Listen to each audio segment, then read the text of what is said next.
I know. Talking about physical intimacy in Christian circles is such a taboo subject that is often pushed into the shadows. But it is something that we shouldn't be afraid to talk about. The Bible doesn't shy away from it. From the very beginning of the Bible, marriage and the sexual relationship between husband and wife is established as very good. There is a whole book of the Bible, Song of Solomon, dedicated to the beauty found in the physical relationship between a man and his wife. And we are commanded multiple times in Scripture to love our husbands. And physical intimacy is certainly a part of loving our husbands. Ignoring this part of marriage and not discussing our struggles with other women in a way that is edifying and respectful can lead to the erosion of marriages. And the truth is, so many women battle with this in silence, whether it's because of the way a woman is just wired or because of the way past messaging has affected her mindset about how to approach physical intimacy as a Christian, or because she's in the trenches of motherhood and she is just touched out, or there's an even deeper problem in the marriage relationship. And if that's the case, if there's a bigger issue going on, that issue should be addressed before implementing these habits. But that is why this conversation matters right now. We cannot afford to let our marriages suffer because that brings shame to the name of Christ. It brings dishonor to the gospel. We need to fix this problem now. And so I want to come alongside you, dear sister in Christ, with 10 small habits that I think will powerfully affect your physical intimacy with your husband. Implement just one of these today. And so the first habit I want to talk about isn't quick. It's not necessarily easy, but I think the benefits of it are immense. And that is to work out consistently. I hear it all the time, and I myself fall into this often. I don't have time to work out. My kids won't let me work out. I need my sleep. I need my coffee. Whatever it is that keeps you from working out. These are just excuses, and they are all fixable. I really don't understand it when a husband and wife don't work together in order to meet physical goals, such as allowing both partners to work out. There are so many benefits to working out. And if you neglect your physical body, it's going to be just a little bit harder to implement certain spiritual disciplines in your own life. And so my husband is so good at helping me figure out a time where I can work out for my physical well-being, which we know in turn helps with me taking care of him and taking care of our children. Right now, I am almost 6 months pregnant, and so working out is a way to keep my body healthy and prepared for delivery. But in addition to these benefits, it can help with physical intimacy with your husband. First of all, it will increase your sex drive, and that is proven in many different studies. It helps balance your hormones and reduces stress, which all aids in increasing that sex drive. If you are also feeling uncomfortable in your skin, or you feel like you're chubby or whatever, just working out helps you feel more comfortable in your skin. Even if you aren't seeing the results you want to see, just knowing that you are moving your body and you're strengthening it is going to give you a boost of confidence. I think that in turn is going to help you desire to be more physically intimate with your husband because you enjoy your body and you want him to enjoy your body. There's also the added benefit of your husband enjoying the changes that happen to your body when you work out more. I'm sure he's still attracted to you and loves you as you are, but you can't deny that the more in shape someone is, the more attractive they just naturally are. And that should be something that both you and your husband get to enjoy. The next tip is much easier. The next tip is to purchase a perfume that is just for when you are physically intimate with your husband. When you put it on, it's a silent signal to both you and your husband that you are ready to be physically intimate. It will help put both of you in a mood to be intimate with each other. And have fun with it. Don't tell him you're going to put on the perfume. Just go put it on, walk into the room, the bedroom, whatever, and he will get the hint, and I'm sure you guys will enjoy each other from that point on. My third tip is not as easy as the last one, but it is so important to increasing physical intimacy between you and your husband. And that is to be an open and clear communicator with him, both in and out of the bedroom. So first off, you should always address any tension between the two of you. If either one of you are upset over something, resolve that issue before attempting to be intimate. And if the issue is bigger than something you can resolve in an evening or a day or a couple hours, maybe you need outside counsel. And that's perfectly fine. There's no shame in that. There is only shame in not getting help. And then learn what pleases him and learn what pleases you and share that with him. There may be things that you don't realize you actually really enjoy unless you try them out. So be willing and open with your husband about trying new things and then share with each other if that was a pleasurable or not so pleasurable experience. You should not be ashamed to talk with your husband about your intimacy. If you are, that's an indicator that you need to develop that vocabulary. You need to develop that conversation. Sure, it might not be easy if you've gone years without talking about this sort of thing. But again, now is the time to act on it before it gets worse. And I don't want you in a marriage where you feel unfulfilled or unloved or unappreciated. And I don't want your husband to feel the same way either. So learn to communicate about it and learn to enjoy communicating about it. Sometimes talking about it can help put you in the mood for it even more. That leads me to another silent signal that you are ready for physical intimacy. And that is to try to always wear cute pajamas to bed. I have followed another YouTuber for quite a while now, Jennifer L. Scott from The Daily Connoisseur. And she talks about being presentable at all times, even when going to bed. And I don't think her main goal in that is to build intimacy with your husband, but rather you're just always put together and ready to face whatever might happen. But I think it can go further into building intimacy with your husband by putting on something cute. And it doesn't have to be lingerie, it doesn't have to be scandalous or super sexy. Just wearing a cute nightgown or a cute pajama set puts you in a presentable mindset.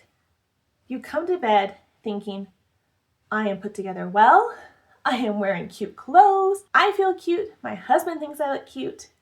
We are ready to either just sleep and cuddle together or to engage in physical intimacy, whichever might happen in the night. But what you are doing is you are showing respect. You are saying, hey, this time may be spent mostly asleep, but it is still important to me that I am prepared to engage in physical intimacy with my husband. And an added benefit is you can go to bed in your cute PJs and you are ready in the morning to have physical intimacy with your husband if that's what you guys choose to do. You're ready no matter what time of night or day you guys choose to be physical with each other. Before we go any further, I'd like to introduce myself if you are new to my channel. I'm Lorraine. I'm a wife of 7 years, a mom to 4 with a 5th on the way, and a full-time homemaker. But most of all, I am a Christian woman seeking to live out my biblical femininity in my everyday life in practical ways. And it is my desire that here on this channel, other Christian women are encouraged to be their best biblically feminine self as well. If this sounds like something you are interested in, please like, comment, subscribe, share this video. And if you want to dive even deeper with me into what it means to be biblically feminine, I have a free 5-day challenge focused around the Proverbs 31 woman linked below for you to check out. Let's strive to be women of God together. The next habit I have is one that I have practiced my entire life. So it hasn't been life-changing to me, but it's definitely one that I have not wanted to let go of because I think it is so important when it comes to physical intimacy. And that is showering before bed. During this pregnancy, the whole first trimester, getting in the shower just made me extremely nauseous. So I kicked this habit for about 3 months because I just couldn't handle the nausea that came with showering. I don't know why it was, but it happened and it was miserable. but I am so thankful to be back in the habit. There is nothing that is more of a turn-off than being stinky and smelly when you get into your bed or before engaging in physical intimacy, at least most of the time. And so again, it's just another simple way to be physically prepared to be close to your husband. I would also suggest that your husband pick up this habit as well. If both of you are showered, freshly lotioned, or whatever, it's gonna make you want to be physically close to another person. Brush your teeth, do your skincare, comb your hair, just be physically presentable. Next, I want you to focus on flirting throughout your day. This can be something as simple as a playful text you send to him or a sweet text you send to him, something to let him know that you're thinking about him. Engaging in inside jokes is a great way to build intimacy, or giving each other certain looks is another way to flirt with your spouse without being overt, especially in front of your children. And it builds that fun side of intimacy. It builds that playfulness that can and should be a part of your physical relationship with your husband. It shouldn't be somber. It shouldn't be sad. It shouldn't be a chore. It should be fun. It should be engaging. It should be something you look forward to. And engaging in flirtatious activity with your husband is more than appropriate, and it's going to lead to a better physical connection. This can also be done by initiating physical touch outside of the bedroom. A peck on the cheek or a nice kiss on the lips. And this is done in small, intentional ways. Simply holding hands or cuddling on the couch while you're watching a movie, or giving each other a kiss when you see each other for the first time after you have been at work or he's been at work or whatever. Or just rubbing each other's backs while you're sitting next to each other, maybe even at the dinner table or something. It doesn't have to be something you need to be embarrassed about in front of your children or other people, but just these small touches can help you feel that much more connected to your spouse. This is the foundation to greater physical intimacy. Flirt with him with your words. Let him know, hey, you look great in that shirt, or that color really brings out your eyes and I love how your eyes look. Or let him know that he smells good, or that you've missed him and can't wait to hold him. He appreciates these words as much as we do. And I think this is a fun habit, this next one. And that is to revisit what used to really work. Think back to the early days of marriage, the early days of your relationship. What was it that you really enjoyed doing with your husband? Whether it's a hobby you guys used to do together that brought you closer together, which resulted in a deeper intimacy, or whether it was a physical act in the bedroom, something that happened on the honeymoon, whatever it might be. Revisiting one or two of those things can help rekindle passion. I know this might be a little weird, but my husband and I were long distance for a very long time. Well, it felt long to us. It actually wasn't that long. But we were over 600 miles apart. And so the way we built our relationship was mainly through phone calls. And so whenever I get to talk to my husband for a long period of time over the phone, usually because he's away at training or he's driving a long distance, we talk to each other on the phone. And that just brings me back to the very first time I heard him on the phone and how his voice was just so attractive to me, how I couldn't believe how much he had changed because I had known him as a young man, a teenager, and he had changed so much as an adult Caleb. But just hearing his voice over the phone reminds me of that spark, reminds me of that initial excitement of getting to fall in love with him. And so something we are in the practice of doing is talking to each other on the phone as he commutes to and from work. And it doesn't have to be an intimate conversation. It can just be, how was your day? This is what the kids did today. What are our plans for tomorrow? Like, it doesn't have to be something that you'd be afraid to say in front of your children. And so that's one thing that we specifically revisit often, every day, to just grow our intimacy with each other. This next habit isn't as fun, but it's very helpful. And that is to try and get the majority of your housework and tasks done before he gets home for the evening. You want your evenings with your husband to be as relaxing as possible. And I know that can be difficult if you have young kids running around. But make that time after your children go to bed a time for just you and your husband. Of course, there are going to be times where that's just not possible and you have things you have to do. But try and make time for your husband every single evening. You don't want your work or his work to infringe on the precious time you guys have together before saying goodnight. Instead of focusing your energy on undone homemaking tasks, or focusing your energy on the TV, or focusing your energy on your phone, focus your energy on each other. Just sit there and talk. Or if you want to, read a book in the same room together. And the purpose of this is so that you aren't so stressed out, burned out, as you climb into bed with your husband. The point is that you have relaxed, you have talked, you have relished in the evening, and you are ready to be physically intimate, or to just go to bed. But I guarantee your sleep will be better, and your time with your husband will be better. This next habit kind of goes along with that one. And that is to practice emotional intimacy daily. So many people praise date nights. And I get it. Like, date nights are fun. Why wouldn't you want to go on a date night? Of course you want to go on a date night. Who doesn't?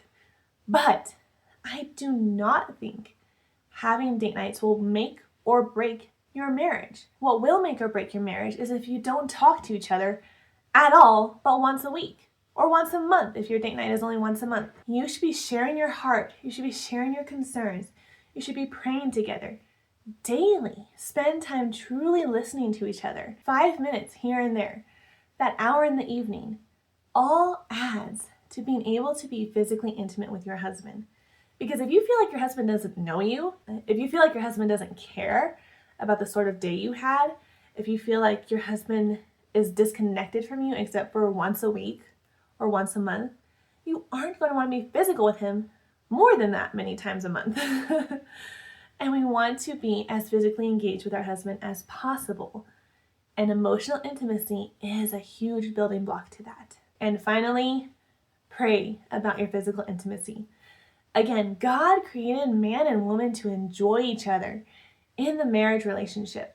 And so of course, he wants to hear our deepest desires for our husband. He wants to hear how we want to improve this part of our marriage. He wants to help us improve this part of our marriage. And so bring your concerns to God. Pray that he would increase your desire for physical intimacy. Pray that your husband will become more understanding of what you need when it comes to physical intimacy. Whatever it may be, don't be ashamed to talk to God about it. We know it is God's will for you to be physically intimate with your husband. And he is here to aid you and give you the strength you need to increase that. And trust me, God's not embarrassed. He's not embarrassed about it. He designed it, he created it, and he created it for good. So many Christian women feel ashamed or shy in the bedroom. And sometimes there might be a good reason for that. But it is my hope that all Christian women learn to be at ease with their husband in the bedroom, that physical intimacy is natural and effortless. However, we all know that isn't always possible. It doesn't always happen. There are some seasons of struggle that last longer than others. And so it is truly my hope that these small habits are ways that are helpful to you as you seek to increase your physical intimacy with your husband. If the struggle is really difficult, reach out to an older woman in your church that can respectfully guide you and help you along as you tackle this issue. If you'd like to reach out to me, I'm always here, always willing to talk and discuss things. It is my desire for all Christian women to grow into the biblical woman that God has called them to be.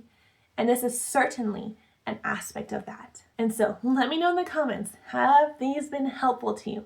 Have you ever implemented any of these before? What have I missed? I would love to hear from you.